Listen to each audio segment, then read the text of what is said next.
Très cher développeur .NET, je te souhaite la bienvenue dans cette vidéo où je vais te présenter deux types de collections que tu ne connais pas ou peut-être que tu connais mais qui à mon sens ne sont pas assez connus et surtout pas assez utilisés pour améliorer tes algorithmes en .NET. D'avance, je m'excuse de ma voix, je sors tout juste d'une maladie, donc si jamais tu trouves ma voix un peu caverneuse ou un peu défaillante, c'est simplement parce que je suis en période de rémission sur la fin, mais ça va mieux maintenant, mais c'est du fait d'une maladie. Avant toute chose, si tu aimes ce que je fais et que tu veux soutenir mon travail, n'hésite pas à lâcher ton pouce vers le haut sous la vidéo. Tu peux également t'abonner à ma chaîne avec ou sans notification. Si tu veux plus de contenu professionnel autour des techno.net, je te renvoie vers ma plateforme htsoning.com. Tu as le lien dans la description. Tu y trouveras l'intégralité de mon catalogue de formation au format VOD et d'avance, je te remercie de ton soutien. On va donc étudier deux types de collections qui, à mon sens, ne sont pas assez connus ou tout du moins pas assez utilisés dans les applications .NET. On va voir ça sous le spectre de deux choses. On va d'abord le voir avec une question algorithmique utilisabilité et après on étudiera également le volet performance. Tu sais à quel point la performance me tient à cœur. Et donc ces collections, c'est important de savoir où est-ce qu'elles se situent sur la plage des performances parce que si la performance est un critère qui est très important pour toi, potentiellement tu pourrais vouloir les utiliser, voire les éviter si les performances ne sont pas conformes à ce que tu attends. Pour ça, je vais prendre un modèle extrêmement simple. On va considérer qu'on fait une application de ticketing, donc avec une classe qui est un ticket, où est-ce qu'on a deux champs qui ne nous intéressent pas plus que ça, l'ID et la description, et on va avoir deux champs sur lesquels justement on va pouvoir jouer la priorité. Donc par exemple, au plus la priorité est basse, donc au plus le chiffre est petit, au plus c'est une haute priorité, et le département. La priorité va me servir à te montrer la différence entre une collection classique et une collection qui justement gère cette question de la priorité. Si je devais faire par exemple 3 tickets de démonstration, imaginons par exemple que je crée cette collection de tickets, donc je supprime le Hello World ici, des tickets de démonstration, parce que nous avons ici 3 tickets, donc avec un ID 1, 2, 3, la description du problème, une priorité, donc on voit qu'on a 2 tickets en priorité maximale, et après un ticket en priorité qui est une priorité moyenne, et on a ici les départements support, informatique et support. Bien. Imaginons maintenant que je souhaite avoir ces tickets par ordre de priorité pour pouvoir justement les afficher à quelqu'un qui s'occupe du support et pouvoir dépiler les tickets en partant du plus important vers le moins important. Je pourrais tout à fait travailler ici avec mon tableau et faire un for each sur les tickets dans ce tableau de tickets en faisant un order by descending et en prenant le ticket et en prenant notamment sa priorité. Donc là, en fait, je pars du moins important vers le plus important. Donc si je fais un order by priority, je pars du plus important vers le moins important. Et ça, typiquement, ça pourrait marcher parce qu'on a l'histoire de l'order by. On pourrait aussi utiliser la méthode sort sur la classe array, donc faire un array.sort des tickets qui sont ici en spécifiant éventuellement parmi les multiples signatures le i-compareur qui me permettrait de dire que pour comparer un ticket par rapport à un autre, c'est pour les trier, c'est par rapport à la priorité. Très bien. Par contre, il existe une collection en .NET qui existe, je crois, depuis .NET 6, qui te permet d'avoir cette notion de priorité directement dans la collection, c'est la Priority Queue. La Priority Queue te permet donc d'avoir une queue, donc je rappelle une queue, c'est le principe d'une file first in, first out, première entrée, premier sortie, mais là, elle a quelque chose d'important, c'est qu'elle a cette notion de priorité. Donc ici, je vais faire une file de tickets avec une priorité sous forme d'entier, comme ceci, donc je crée une nouvelle priority queue, et en fait, contrairement à la queue classique en .NET, quand je fais un enqueue comme ceci, je vais pouvoir donner le ticket et sa priorité. Donc ici, l'avantage c'est que la priorité est directement dans la collection, ce qui permet d'éviter de l'avoir dans ton objet. Là, je l'ai mis ici pour te montrer que si on l'a dans l'objet, on peut l'utiliser dans les collections, mais admettons qu'on n'ait pas de priorité, on peut l'avoir directement au niveau de notre collection au niveau de la priority queue et donc dire pour ce ticket là sa priorité c'est 1 et ainsi de suite. Donc si je fais ça rapidement, on va avoir le ticket 0 avec la priorité 1 comme ceci.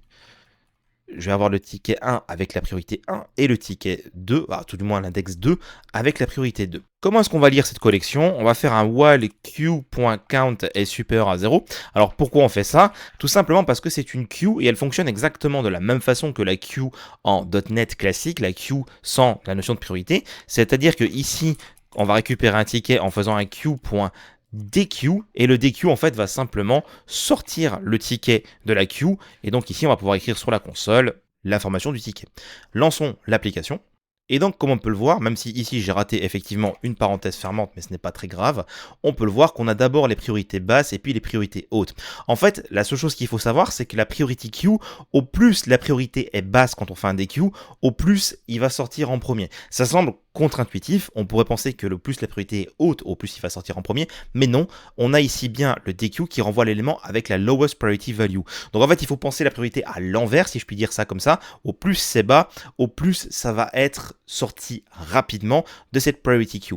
Et donc ici, ce que j'ai fait, c'est que moi, je les ai mis avec l'ordre ici de la priorité. Donc on pourrait se dire c'est peut-être biaisé. Alors ce qu'on va faire, c'est qu'on va mettre le 2 comme ceci à cet endroit-là, et après on va mettre le 0 et le 1.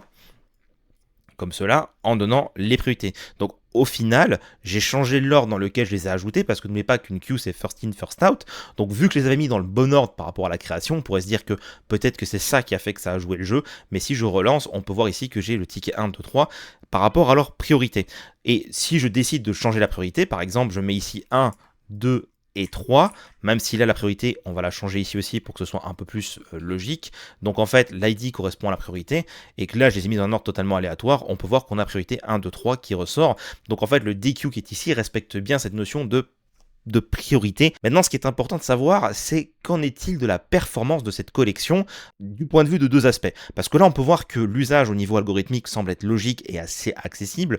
On déclare une queue en donnant notre modèle et le type qui représente la priorité. Donc typiquement, c'est un entier, une valeur numérique. On ajoute les éléments en leur donnant une pondération en termes de priorité. Au plus c'est bas, au plus c'est important. Et quand on parcourt la queue et qu'on fait un DQ, les premiers éléments qui vont sortir seront ceux dont la priorité est la plus basse. Donc ça, d'un point de vue algorithmique, ça me semble d'une part simple et d'autre part assez clair en termes de logique. Maintenant, la question à se poser, c'est comment ça se compare par rapport à une liste classique? Parce qu'au final, ici, dans mon modèle, j'ai bien la priorité. Donc, quelle est la comparaison par rapport à une liste? Par rapport notamment à un order by, où est-ce que je vais itérer sur ma liste en faisant un order by ce champ en particulier, ou je décide par exemple d'avoir un list.sort en réordonnant les éléments dans la liste par rapport à leur priorité pour que ma liste soit déjà ordonnée. Et qu'en est-il de l'ajout d'un nouvel élément dans cette priority queue? Par exemple, je vais ajouter dans ma queue un élément avec une priorité qui est assez basse, alors qu'elle est déjà remplie avec beaucoup d'éléments. Comment ça va se passer quand je vais vouloir aller lire dans cette collection?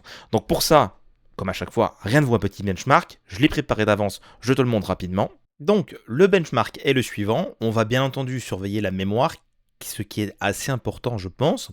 On va initialiser nos deux collections en faisant bien attention qu'à chaque itération elle soit réinitialisée, tout simplement parce qu'on va comparer la lecture dans une priority queue avec une liste et order by et avec une liste avec sort. Donc ici on va créer une liste de 100 000 tickets avec notamment la priorité qui est générée de façon aléatoire. On va créer une queue elle aussi de 100 000 éléments, dans laquelle on va ranger les tickets selon leur priorité. Donc en fait, les deux collections auront la même quantité de données, les mêmes modèles, mais seront rangés différemment, à savoir que dans la liste, ce sera rangé de façon aléatoire, parce que la liste, c'est un tableau, donc ils seront rangés de façon séquentielle, sans que la priorité soit quelque chose sur lequel on porte attention, alors que dans la priority queue, à chaque fois qu'on fait un enqueue, on précise la priorité, la façon dont c'est géré de façon interne ne nous concerne pas. On va comparer différentes lectures, d'abord la lecture en utilisant la priority queue, donc en faisant comme on l'a fait dans le code de démonstration, on va faire un DQ pour éviter que l'opération soit sans effet et donc éventuellement que le compilateur JIT et le compilateur C# fassent la suppression de certains éléments de code. Je vais faire la somme des priorités, ça n'a pas du tout de sens, mais ça permet de s'assurer que quand on fait une lecture d'un élément depuis la collection, on récupère bien l'information et on la retourne ici, donc il y en a bien besoin, donc le compilateur ne pourra simplement pas supprimer notre code. Ici, on fait un list.sort, donc ça veut dire qu'avant de faire la lecture, on trie la liste en amont et on va les lire. C'est à cause de ça justement que je suis obligé à chaque itération de recréer la liste, parce que sinon la première aurait trié la liste et les suivantes auraient la liste qui serait déjà triée, même si on rappelle le sort, c'est déjà le cas. Et après nous avons ici l'order by qui permet donc de trier les éléments en fonction de la priorité pour avoir le même fonctionnement. Donc à chaque fois je fais la somme des priorités. Et pour finir, ce qui est important, c'est quand on a déjà une collection avec des éléments qui existent dedans, que se passe-t-il si on ajoute un élément avec une priorité haute? Donc on fait l'ajout dans la queue avec la priorité la plus basse et l'ajout dans la liste d'un nouvel élément avec la priorité la plus basse pour voir quels sont les effets. Donc les résultats du benchmark sont ici. On peut voir que c'est la même chose en termes de consommation mémoire quand on fait soit un list.sort, soit un list.priority queue. Par contre, l'order by génère des déchets mémoire. Forcément, ça génère un enumerator qui est trier, donc forcément quand on fait un order by, on prend plus de mémoire. Et au niveau de la performance, la priority queue, tout du moins sur 100 000 éléments, semble être la gagnante, même si c'est très très proche d'un list.sort. Donc au final, ces deux méthodes-là, pour la lecture, quand vous devez avoir quelque chose qui est trié en fonction d'une priorité, vous pouvez tout à fait faire un list.sort en amont pour avoir votre liste qui est traitée et après la lire de façon séquentielle. Et vu qu'elle sera de toute façon triée, du coup, vous avez la garantie de la lire du premier élément au dernier élément en gardant le tri qui a été fait juste avant. Ou sinon la priority queue qui est un tout petit peu, mais vraiment un tout petit peu plus rapide, mais qui, au niveau de l'usage, me semble algorithmiquement plus clair. Et forcément, l'order by est souvent quelque chose qui est choisi par les développeurs parce que c'est simple et naturel, mais on peut voir que ça consomme plus de mémoire. Qu'en est-il de l'écriture? Et c'est là justement qu'on voit qu'il y a une différence, tant en termes de consommation de mémoire qu'en termes d'allocation, simplement parce que quand on va aller écrire un nouvel élément dans la liste, qu'est-ce qui se passe? On va dépasser la taille de la liste, donc on va devoir réallouer le tableau sous-jacent, donc forcément ça crée un déchet mémoire. Bon, ça à la limite, on aurait pu éventuellement l'optimiser en sachant qu'on allait écrire un nouvel élément et créer une liste de 100 001 éléments, et pareil pour la priority queue, pour éviter que justement cet ajout supplémentaire refasse un redimensionnement, mais ici je suis vraiment resté dans un algorithme tout à fait classique. On peut voir que ça prend quasiment moitié moins de temps d'écrire dans une liste que dans une priority queue. Forcément, dans une priority queue, on a cette notion de priorité qui fait que quand on ajoute un élément, on doit prendre en compte cette priorité. Je ne sais pas comment fonctionne l'intégralité de la collection de façon sous-jacente, mais ça doit avoir un impact d'avoir un ajout dans une collection déjà existante de quelque chose avec la priorité la plus haute. Et on peut voir ici qu'au niveau de l'allocation de la mémoire, on est sur le double parce que, encore une fois, je pense qu'il doit y avoir un système de tableau et de redimensionnement sous-jacent qui fait qu'on a des duplications d'éléments. Et donc ici, on a beaucoup de gâchis de mémoire quand on ajoute dans une priority queue. Donc au final, on peut voir qu'à la lecture, c'est peut-être la plus rapide, à la construction, c'est peut-être la plus gourmande, et là, dans le cas présent, peut-être la plus lente. Mais pour moi, il n'y a pas une solution qui est plus mauvaise que l'autre. La seule chose que j'aimerais retenir de cette collection, en plus qu'elle ne soit pas assez utilisée, c'est que pour moi, elle est assez claire sur cette notion de priorité. Si on retient bien le fait que au plus la priorité est basse, au plus l'élément va sortir en premier. Et oui, ce n'est pas comme dans la logique, on pourrait dire une priorité haute, c'est un chiffre qui est très haut, et une priorité basse, c'est un chiffre qui est très bas. Non, ici, c'est exactement l'inverse. Donc si on sait faire à cette petite logique-là, ça me semble être une collection qui est assez claire sur l'intention qu'on a quand on stocke des éléments dedans en leur donnant une priorité. Maintenant, le deuxième type de collection dont je voulais te parler, et celui-là, je suis quasiment certain que tu as déjà rencontré le cas, c'est si je souhaite faire un tri, un regroupement de ces tickets par rapport à un élément bien particulier.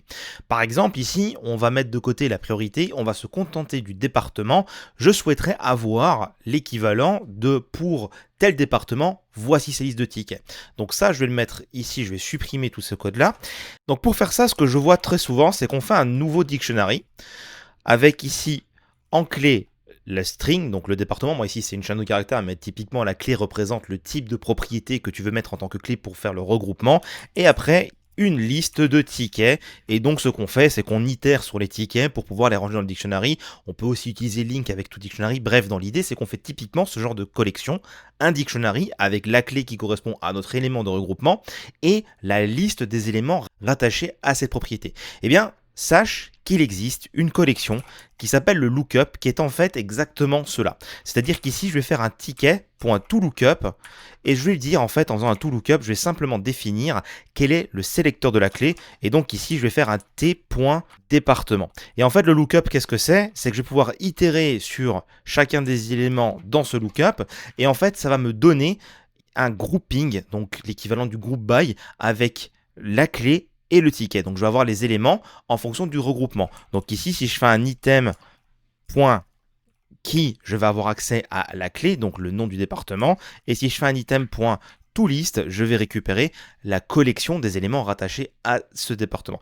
C'est exactement la même chose que faire un group by en fait département. Tu peux voir qu'ici, on a exactement la même chose, sauf que le lookup fournit directement un type de collection finie et non pas un enumeral de e-grouping. Donc en fait, si tu regardes, si tu fais un toLookup, tu vois ici que c'est un e-lookup, alors qu'avec le group by, c'est un enumerable de e-grouping. Donc le e-lookup est une spécification de ce group by, mais permet d'atteindre exactement le même résultat. Et je trouve que c'est trop souvent peu utilisé parce qu'on fait très souvent des dictionaries avec la clé et la liste des éléments rattachés à cette clé.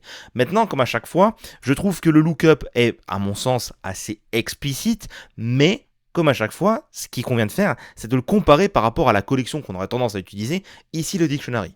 Et donc, on va faire comme on a fait juste avant, on va faire un benchmark et on va comparer les deux approches. Donc, comme la fois précédente, soumettons ça à un benchmark rigoureux. Encore une fois, on va surveiller la mémoire. On va avoir dans le cadre de ce benchmark deux collections à itérer, le dictionary et le e-lookup, avec la liste des tickets qui seront générés aléatoirement, cette fois-ci avec la question du département, on s'en fiche de la priorité, donc comme à chaque fois je fais un random avec un seed initial pour être certain d'avoir la bonne valeur et la même entre mes différents lancements. Dans le setup, je crée une liste de tickets, je fais les créations des deux collections, donc avec un toLookup et un tickets.groupby.toDictionary. Donc comme on peut le voir, le toLookup est assez évident quand on connaît la collection sous-jacente, alors que le toDictionary nécessite qu'on passe par un groupby au préalable pour avoir le bon regroupement et les bons éléments.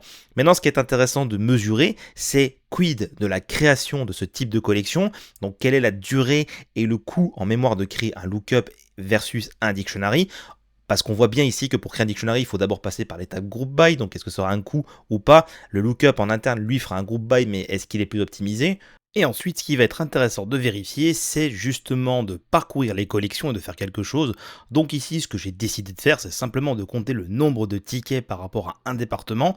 On voit d'ailleurs de suite que forcément le lookup part avec un désavantage parce qu'ici on appelle la méthode count plutôt que la propriété count sur la liste. D'ailleurs, je trouve ça carrément pas logique, donc je vais changer en enumerable et donc ici faire un as enumerable dans l'idée en fait comme ça les deux vont devoir appeler cette méthode link count ainsi que ce que ça va compter en termes de performance pour pouvoir générer un enumerator afin de les parcourir. Mais au final on veut juste vérifier quelle est la vitesse de parcours de ces deux collections parce qu'au final ici on a un dictionary, est-ce que c'est déjà rangé par bucket avec la clé et dans la valeur la liste de tous les tickets, alors qu'ici on a un e-grouping, ce qui veut dire que dépendant de ce qu'on veut faire dans la collection qui va être rangée dans la value, si je dois faire le parallèle avec le dictionary, on n'aura pas forcément les mêmes résultats. Maintenant, ce qui va être intéressant, c'est de faire tourner ce benchmark et de comparer les différences. À noter d'ailleurs ici que j'ai fait un toList, ce qui veut dire concrètement que là il y aura quand même une projection pour créer le dictionary, alors que sur le lookup il n'y en aura pas. Donc effectivement, on pourrait de la même façon ici faire un as enumerable, c'est-à-dire que tant qu'on ne parcourt pas les valeurs, on ne crée pas de projection de ces dernières pour être à pied d'égalité avec le lookup. Donc maintenant on va lancer ce benchmark et voir les résultats ensemble. Les résultats sont ici. Qu'est-ce qu'on peut remarquer ? Eh bien, que ce soit pour créer un lookup ou un dictionary, au final, la consommation mémoire semble être plus ou moins similaire. Alors pour le coup, le dictionary est un petit peu plus coûteux que le lookup, on peut le voir ici, c'est vraiment pas grand chose, mais c'est quand même un petit peu plus coûteux. Par contre, on peut voir qu'il est légèrement plus rapide. Parce qu'en effet, ici, on a un petit décalage. Alors, vu que le parcours s'exprime en nanosecondes, forcément, l'échelle de temps est très petite et les créations, qui sont beaucoup plus volumineuses et coûteuses, s'expriment elles aussi en nanosecondes et sont donc beaucoup moins significatives, mais on le voit néanmoins que créer un dictionary, c'est un tout petit peu plus loin qu'un lookup et un tout petit peu plus coûteux, probablement du fait qu'on a un group by intermédiaire qui nécessite d'avoir ses propres éléments.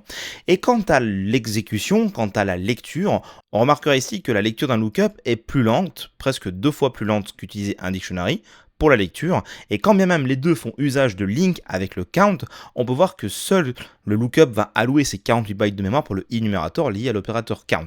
Je n'explique pas pourquoi, parce qu'au final ici on est exactement sur un pied d'égalité, les deux appellent le count sur la value qui est un enumerable, ici on a bien un as enumerable, donc en soi, on devrait avoir exactement la même chose, mais malgré tout, le lookup va gâcher un tout petit peu plus de mémoire pour ça que le dictionary. Alors si par contre, moi j'ai raté quelque chose au moment du tournage parce que j'ai le nez dans le guidon et que toi t'as vu pourquoi, n'hésite pas à laisser un commentaire sous la vidéo, je l'épinglerai si tu as la raison de pourquoi on a ces quelques bytes supplémentaires quand on itère sur un lookup et qu'on fait un count plutôt que quand on le fait sur un dictionary. Mais quoi qu'il en soit, on le voit, le lookup est assez explicite en termes de collection par rapport à ce qu'on veut atteindre comme objectif, mais le dictionary, qui est une des collections les plus utilisées de .NET et qui donc en .NET 9 dispose d'optimisation de performance totalement phénoménale, on peut voir que le dictionary est plus optimisé sur un plan performance brute en termes de temps d'exécution, en termes de lecture. Pour la mémoire, il est plus optimisé. Là où est-ce qu'il est un peu moins optimisé que le lookup, c'est vraiment à l'allocation quand on se parle de création, mais c'est tellement dérisoire, tellement petit que la question se pose. Le seul avantage du lookup pour moi, c'est que il expose directement cette logique de grouping que le dictionary n'a pas, mais les développeurs juniors, eux, seront habitués à comprendre un dictionary avec une clé et la liste des éléments associés. Et ici, pareil, j'ai voulu les mettre sur un pied d'égalité. Si on faisait ici une liste de tickets, Forcément, ce serait plus coûteux ici de faire un point to list parce qu'on va directement faire une projection et donc une lecture des éléments. Donc à la création, ce serait probablement plus lent que le lookup, mais à la lecture, on n'aurait pas ce count, donc on serait encore plus rapide que ce qu'on est aujourd'hui parce qu'on doit faire ici un count en parcourant un enumerable. Bref, comme à chaque fois, il n'y a pas de solution idéale, il n'y a pas de code parfait. Et je vais le redire encore une fois, je le dis souvent dans beaucoup de mes vidéos, tous les benchmarks et tout le code qui est montré dans ces démos n'est pas à prendre tel quel pour tes projets, ils sont adaptés en fonction de tes projets, tes algorithmes, ton équipe et ta volumétrie. J'espère que cette vidéo t'a plu et dans tous les cas, je te dis à très bientôt pour une prochaine vidéo autour des techno.net.